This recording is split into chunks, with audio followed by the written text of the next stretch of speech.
I'm Chuck Williams. I'm pastor of First Baptist Church, Covington, Tennessee. Well, I grew up in a good Christian home.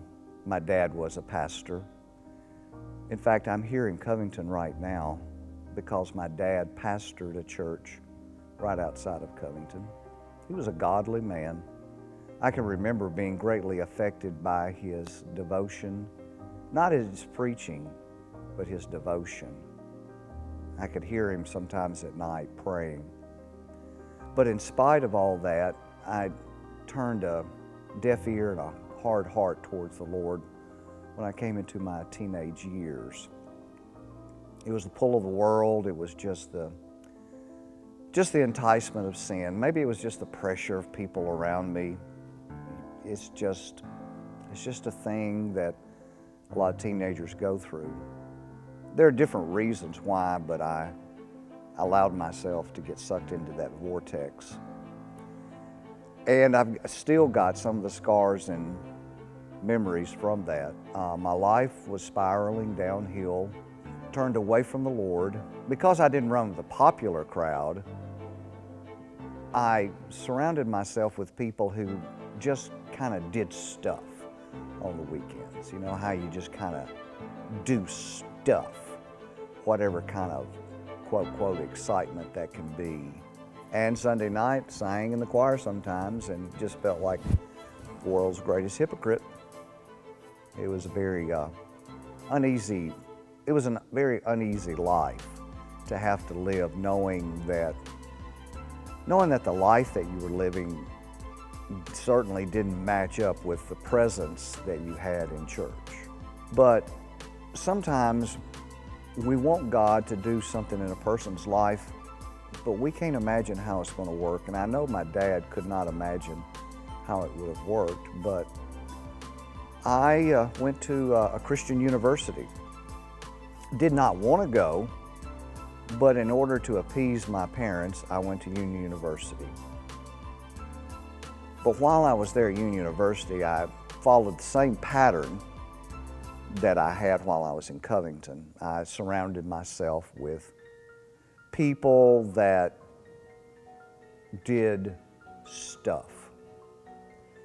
In a fraternity, not saying every fraternity is bad, but this one that I was a part of had plenty of opportunities to do stuff. So, once again, going down that same road, didn't have to worry about people in town watching me because I was in a new town.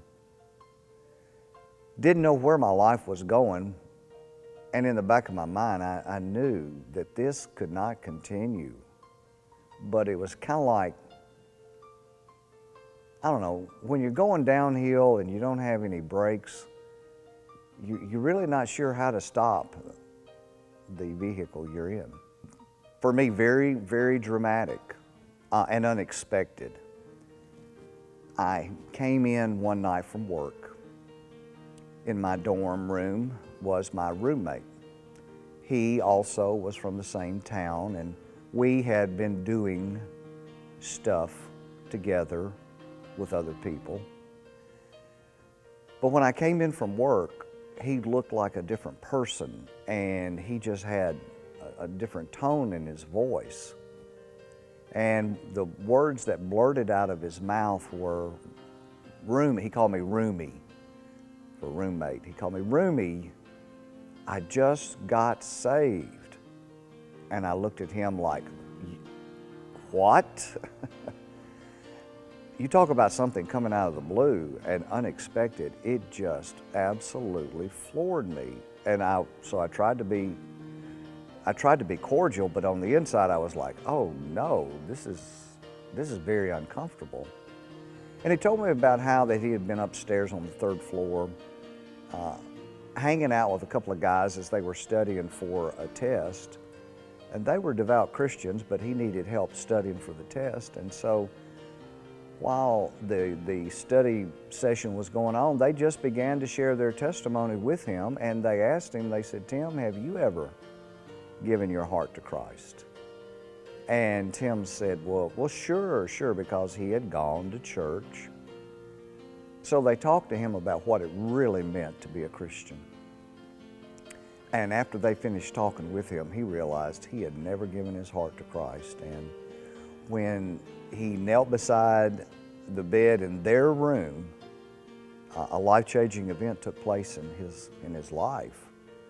And so he came downstairs, and I think it was around 10 or 11 o'clock at night when I had come in from work, and he started telling me all about it. That was when I felt like there was a wave of questions and chaos that raced through my mind and heart. But one of the things that raced through my mind and heart is, this is God speaking to you. You better listen.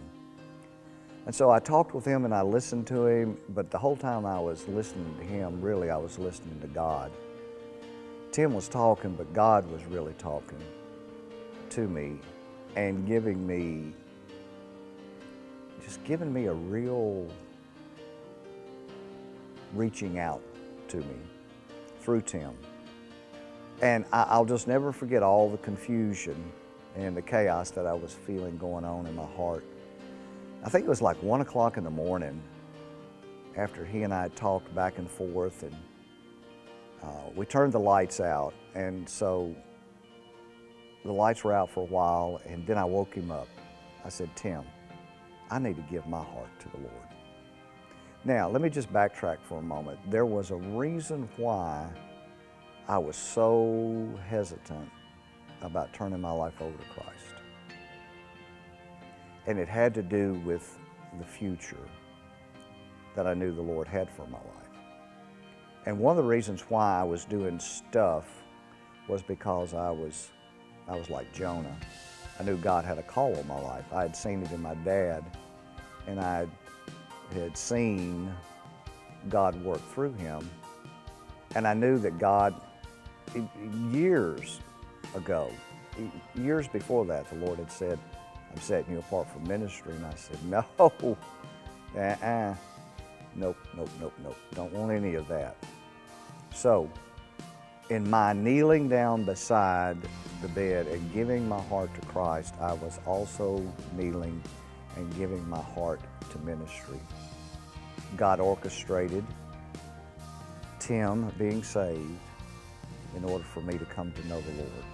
He orchestrated and put it all together, answered prayers in ways I could never have imagined.